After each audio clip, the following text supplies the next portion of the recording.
నెత్తి మీద సామైంది బతుకు, గుండెల్లోన పుట్టింది వణుకు, గొంతు దాటి రానంది పలుకు.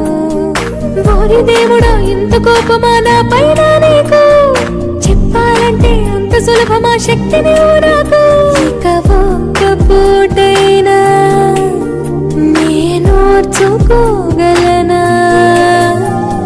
ఏదేమైనా ఏదో ఒకటి చెప్పేస్తా తనకు.